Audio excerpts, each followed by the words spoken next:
It was a cold winter night when Ellis and her parents were driving home from her school play. She loved wintertime, especially at Christmas time. The smell of cinnamon, the sight of 1,000 lights everywhere she looked, and the sound of Christmas carols. Her favorite thing, however, was decorating the house with her parents. Ellis was very excited because it was Christmas Eve the following day, and she could not wait to decorate the tree with her father and prepare dinner with her mother.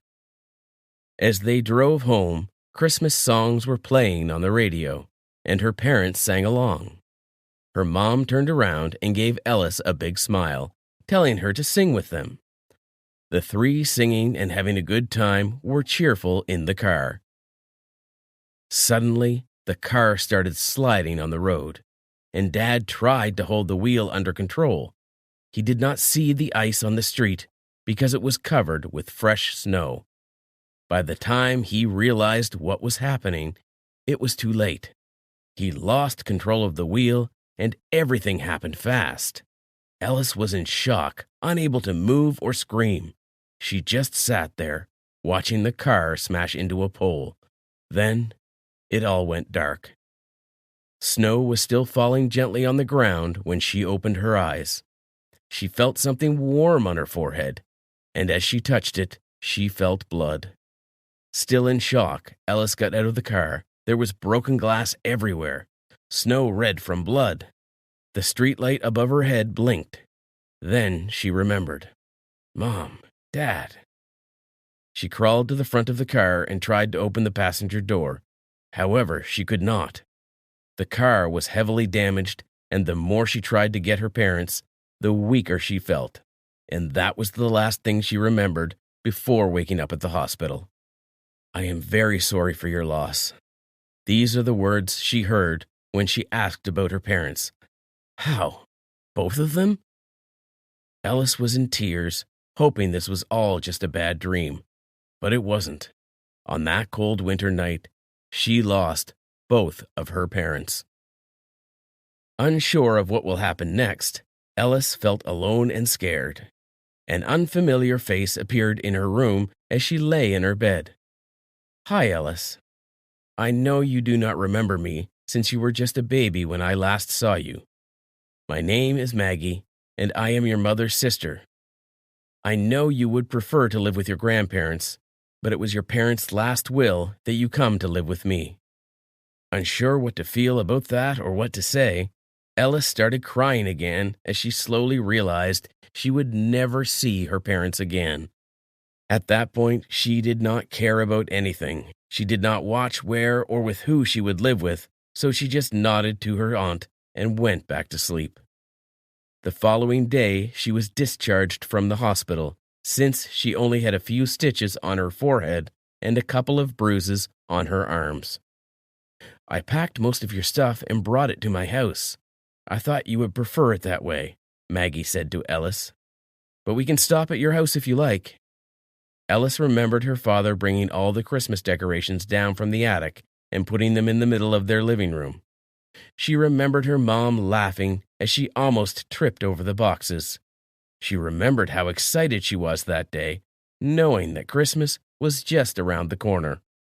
So no, she did not want to go to their house at the moment because there were just too many memories there. After about an hour of driving, Maggie stopped in front of a big yellow house. Here we are, she said as she opened Ellis's door. It was a lovely house with big windows and a huge backyard. I hope you will like it here, her aunt said as they walked toward the front gate. The inside of the house was quite lovely, but so different than her house. Everything was so clean and tidy, sterile almost. I have to go to work now, said Maggie. I have a 12-hour shift, so I won't be back before midnight. If you want to order in, there is food in the fridge and some money on the table. Ellis was surprised to hear that it was Christmas Eve after all. However, she remembered her aunt told her she was a nurse at the local hospital, so it made sense she had to work crazy hours. But it is Christmas Eve, and I don't want to be alone, Ellis said. This was always a special day for my family. We cooked dinner and decorated the house together. Her aunt looked at her and told her that she does not celebrate Christmas, So it is just an ordinary day for her. She had no Christmas decorations and no Christmas tree. After Maggie left, Ellis went to her room and started crying. She could not believe what was happening and was heartbroken that she would spend her favorite holiday alone. She was only 12 years old, and her entire world collapsed. This was supposed to be a happy day, filled with joy and laughter, Christmas songs and celebration. Instead, she was all alone in this big, empty house. Her eyes suddenly felt heavy, and she slowly fell asleep. When she woke up, it was already dark outside, and her growling stomach reminded her it was time to eat something. But she was eager to explore the rest of the house, so Ellis decided to walk around the house instead of getting something to eat. Her room was on the first floor, so she decided to see what else was on that floor. Next to her room was a bathroom with a big bathtub.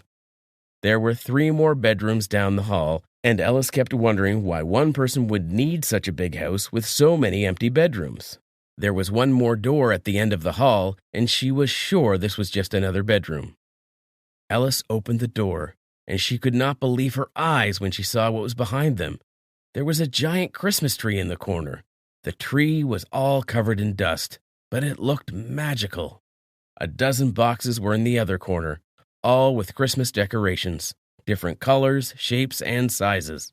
Hundreds of little Christmas lights were on the shelf next to her, and another batch in a box across the room.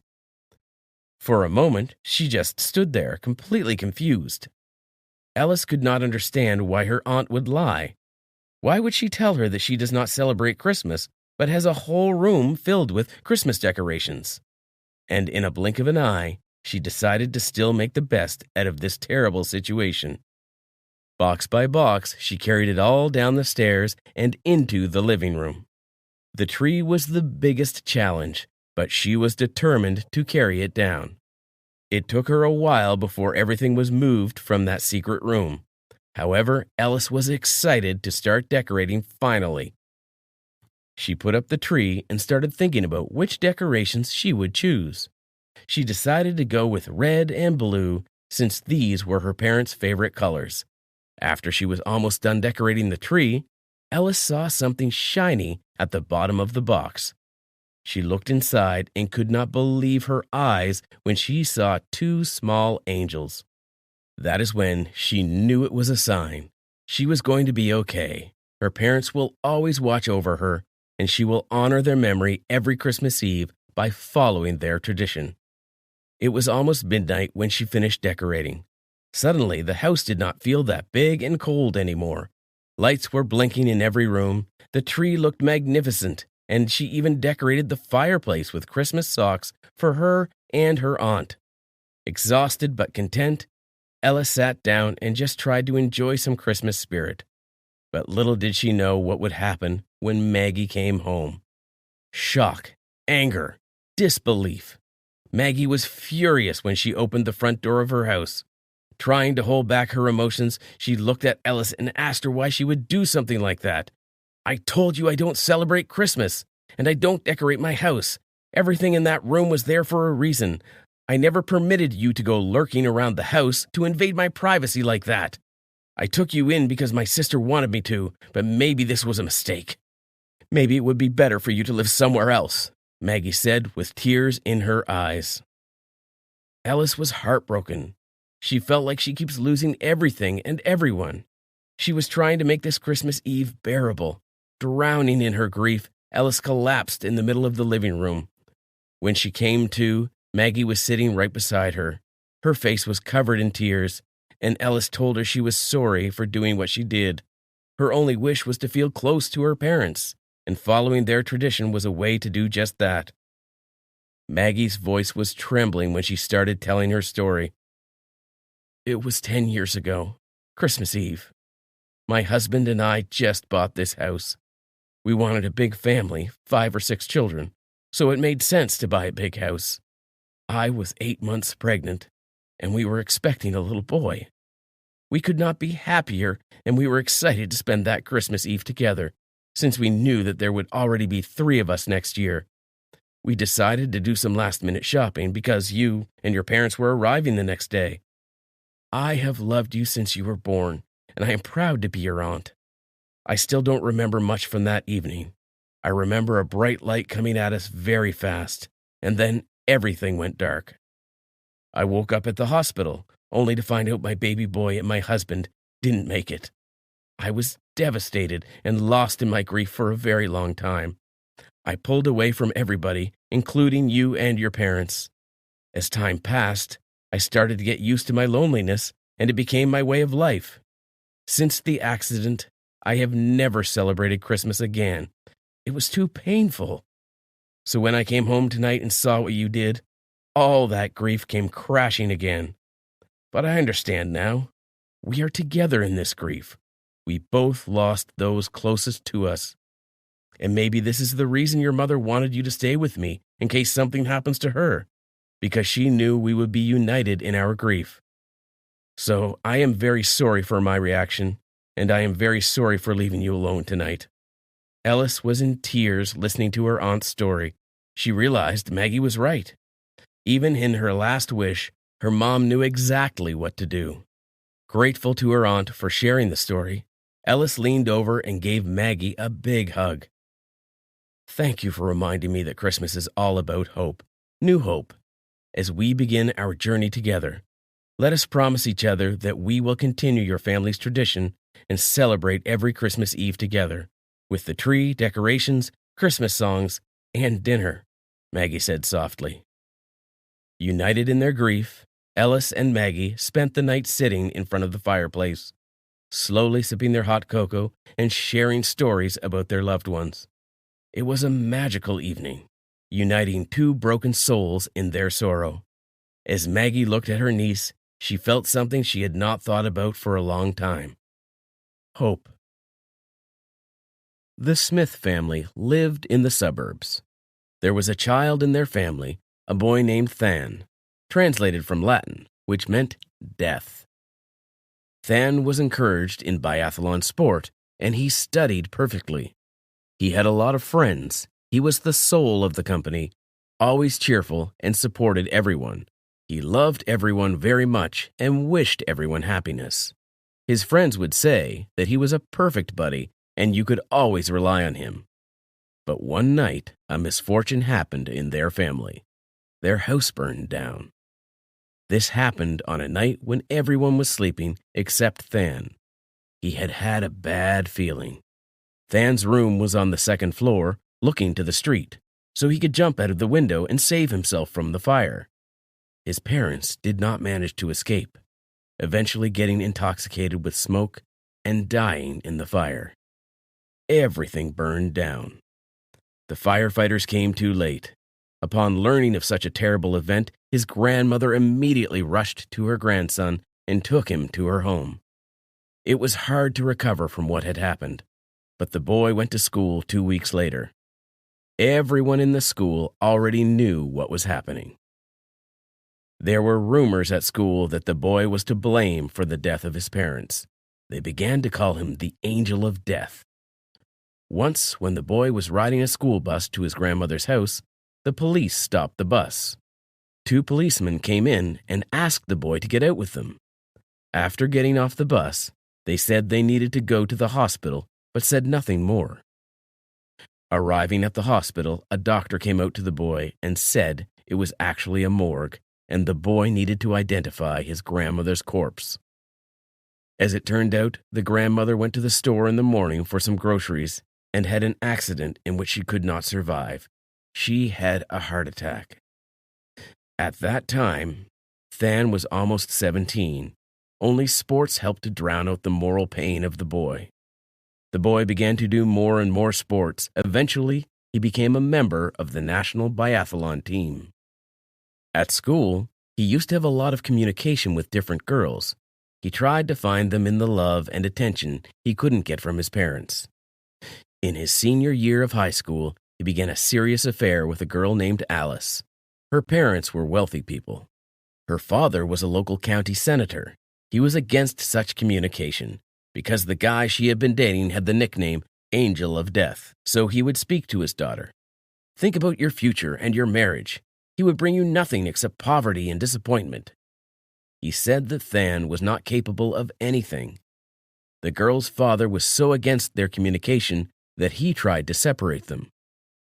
He even found an expensive and prestigious college in San Francisco, located super far from their home, and decided to send his daughter there to study. The young couple stopped communicating a year later, as the distance dramatically interfered with their communication. The girl's father was happy with his actions.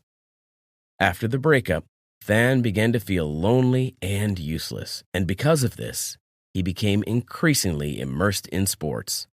A couple of years later, Than won the championship and became a gold medalist in Mexico tournaments. They decided to visit Las Vegas with his team and celebrate such a big event. During dinner at the hotel, Than saw her at the table and immediately recognized his first true love. But she was not alone there. She was having dinner with another guy she did not love. She began the relationship with him to forget Than at her father's request. The kids of the wealthy parents did not love each other so much. They would sleep in different hotel rooms. The girl slept in one room and the guy in another with his associates. But the guy's father was a friend of the girl's father. The two dads made an important agreement with each other, so they both didn't want their kids to go separate. There was an event for the evening at the hotel during which the two lovers came face to face near the restrooms. They looked into each other's eyes for more than a minute, and their old feelings flared up in seconds. Than grabbed her by his hand. With the other hand, he took her by the waist, and they merged in a passionate kiss. They went up to their room later and spent the night together. The following day, they woke up together, and Than asked why she didn't tell him back then that her father was against their relationship, and the fact that she flew away to study in San Francisco only because her father had told her to. Alice replied that at that moment she was afraid to argue with her father and agreed to move to San Francisco. The guy was shocked by the news. He did not even guess that she had left him only because her father had said so. Later that day, the guy flew away to his training with his team. For the next several days, he thought he did nothing to ensure that she stayed with him, but simply reconciled and did not even fight for her. He thought he would blame himself for the rest of his life for not holding her tight but simply letting her go.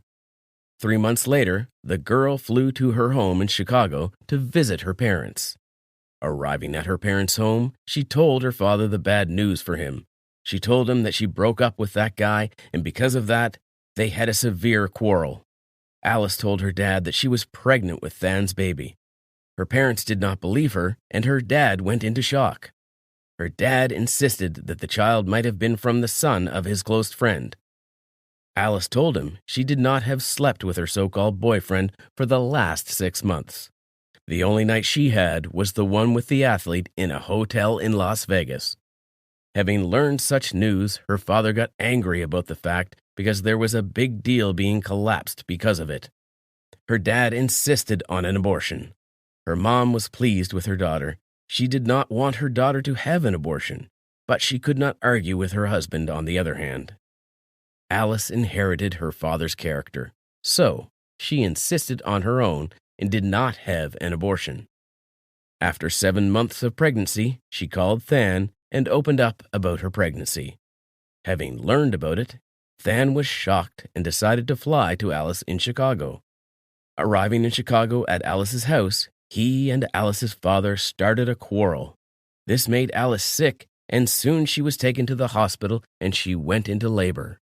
At the hospital, she gave birth to a dead baby. Her mom and Than were distraught. They started crying at the hospital. Alice's father immediately started blaming Than for the happening. He started yelling at Than right in the hospital, "Get out! Get out! You bring death! You are the death itself!" and told him to get out of the hospital and no longer come close to their family. Than looked at Alice with a drooping look, and Alice, looking straight into his eyes, was in silence. Than left the hospital and disappeared into the darkness. 6 months had passed, and the guy met Alice in the training room during the next competition in Monaco. Having met Than's gaze, she decided to invite him to a peaceful meeting. Than was furious about everything and didn't want to see Alice. Because of all the past, Than no longer believed in himself and thought about quitting the sport. His coach informed Alice that Than was about to retire soon. To all the questions about why he wanted to leave sports, he replied that his girl had left him and he no longer believed in himself. So Alice decided to stay with him without telling him about it. Seeing Alice at home, he was shocked at first, but to some extent glad. They started living together in that house. Alice brought home a Doberman puppy 2 weeks later. They decided to name it Rexo. Alice took a dog into the house because she read somewhere that the dog would bring good luck home. After they had a dog in their house, Than and Alice began to build a relationship. Alice spent her time only with him. All this time, while Alice lived with him, she didn't communicate with her parents and did not answer their calls. Than decided not to quit sports, but on the contrary, he began to train even more. A month later, he left for training in Europe, and the girl decided to visit her parents in Chicago since she had not seen them for a long time. Seeing her daughter, her mother was pleased about her appearance as she missed her much. And her father was a little angry with her because she would not answer their calls and tried her best to avoid talking to them. While Than was training in Europe, they called each other every day. Alice decided to spend some more time with her parents. Than began to worry about Alice and began to wind himself up, thinking about why she stayed with her parents for such a long time. Than called Alice and tried to persuade her to come back to their home, but she wouldn't agree with him, and she didn't explain the reasons behind it. The reason was that she got pregnant again. Than was shocked and didn't know what to do. He started panicking. After considering everything thoroughly, he decided to come to her. He told her about his intentions. Alice said he should not come, and she would live with her friend so that no one would find out about her pregnancy. And she would tell her parents that she had gone to Los Angeles and wouldn't know when she would return. The whole pregnancy was going great. They would call Than every day, but one day, Than couldn't get through to Alice. He started to panic that something may had happened to her. He dialed her several times, but no one picked up the phone. Finally, Alice's friend answered the phone. She told him that he had become a father of 4.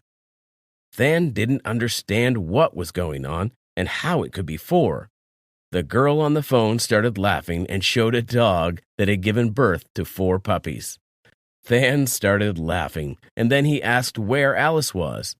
Alice's friend replied that she was in the hospital and that he had become the father of a beautiful little girl. Upon learning such fantastic news, Than began to cry with happiness. Late on the phone, Alice showed him a newborn baby girl. While Alice was in the hospital, Than decided to surprise and visit her. He took a plane on the same day and arrived.